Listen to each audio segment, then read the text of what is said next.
Adverb, देखिए सब, हाँ लिखिए, नोट इट डाउन। एडवर्ब, पहले हम देखिए, एडवर्ब इज अ वर्ड वही डिस्क्राइब्स ए क्वालिफाइड वर्ड लिख सकते हैं, या मॉडिफाइज भी चल सकता है, that qualifies a verb and adjective और another adverb। देखिए इस चीज को समझने में थोड़ा सा आपको ध्यान देना है, पहले नोट कीजिए, just note it down, write down.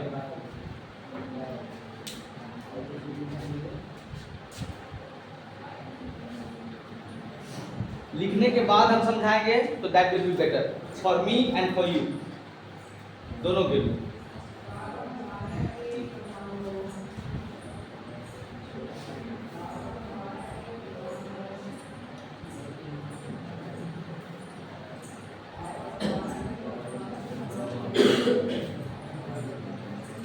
जो लिखा गया है उसको समझना है। देखिए पहले तो एडवर्ब का शाब्दिक अर्थ होता है क्रिया विशेषण।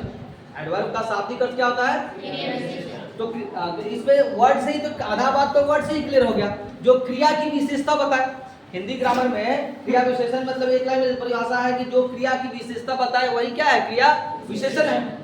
एडवर्ब में थोड़ा सा उसमें और दो चीज ऐड किया गया है, एडजेक्टिव का भी विशेषता बताता है और एक एडवर्ब किसी दूसरे एडवर्ब का भी विशेषता बताता है। तो एकदम लाइन बाय लाइन हम क्लियर कर रहे हैं।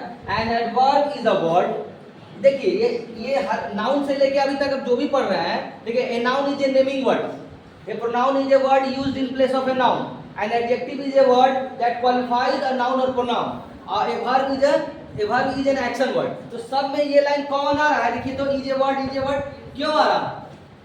क्योंकि ये पढ़ाई है वर्ड का है। काइंड्स ऑफ वर्ड से हेडिंग नहीं दिलवाए थे, तो इसलिए ये लाइन तो सब में कॉमन आएगा।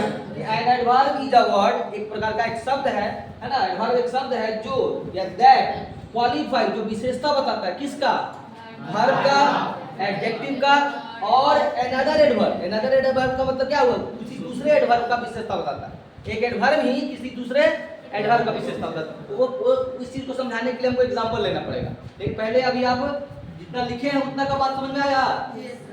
अब देखिए एग्जांपल के तौर पर आपको जो बचपन में आपको सिखाया गया होगा, जिस वर्ड के अंत में एलवाई लगा रहे हैं, भाई मोटा तौर से समझाया जाए तो एलवाई से जो इंड हो रहा है उसको जनरली बच्चों को समझाया जाता है कि वो एडवर्ब है। जैसे स्लोली, क्विकली, ऑनेस्टली, है ना, ब्यूटीफुली, ये सब क्या है? These are the words. Example के तौर पर आप लिखिए, जैसे एलवाई लग से होने वाला है ना, बैडली, ऑनेस्टली, है ना, स्लोली, क्विकली, बैडली, फिर आप लिख दीजिए ब्यूटीफुली भी लिख सकते हैं, ऑनेस्टली। ब्यूटीफुल नहीं होगा, ब्यूटीफुल में एलवाई लगाना पड़ेगा, ये एडवर्ब बनेगा, है ना, इस तरह से। ब्यूटीफुल तो एडजेक्टिव हो जाएगा, जैसे नेहा इज ब्यूटीफुल, तो नेहा को तो विशेषता बता रहा है, नाउन का तो एडजेक्टिव हो जाएगा। किसी एक्सेप्ट कर लिख नोट इट डाउन।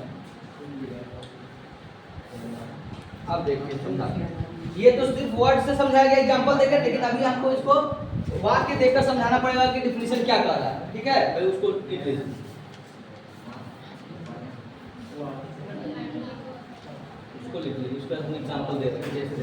हाँ एक चीज और बता दें, इसमें एक वर्ड आप जोड़ लीजिए, फास्ट में एलवाई नहीं लगाया जाता है। बहुत लोग फास्ट में भी एलवाई लगा देते हैं। हाँ लेकिन बोल देते हैं लोग, एक्चुअल में फास्टली नाम का अंग्रेजी में कोई वर्ड नहीं है। हाँ लेकिन आपको लगेगा फास्ट में एलवाई लगा तो उसको एडवर्ब बना, नहीं, फास्ट में बिना एलवाई लगाए ही वो एडवर्ब है।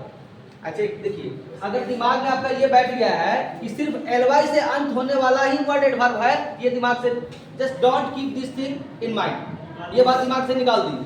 क्योंकि देखिए आपको ये सब वर्ड सुने होंगे, यहाँ देखिए ध्यान से, देखिए यहाँ पर टुडे, टुमारो, लिख, इसको एग्जांपल में लिख सकते हैं, और यस्टरडे, ये तीनों वर्ड लिखिए आप।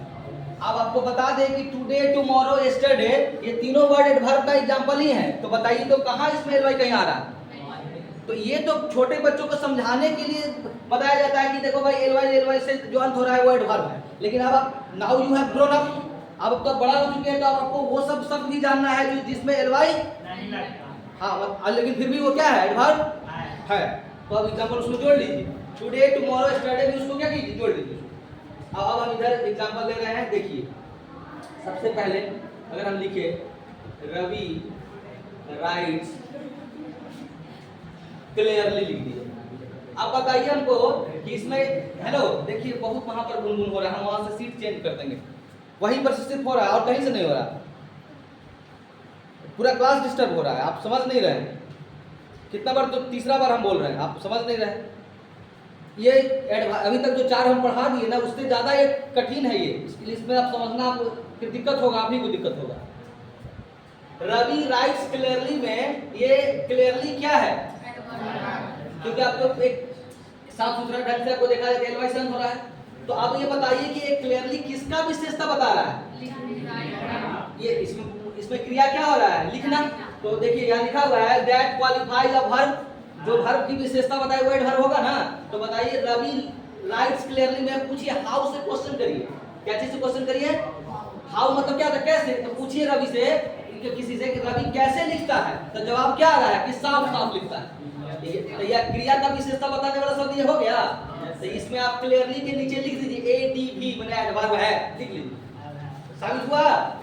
साबित हो गया कि क्रिया का विशेषता बता रहा है वो क्लियरली। रवि राइट्स कैसे लिखता है? तो साफ साफ, तो वही एडवर्ब क्लियरली वर्ड। तो ये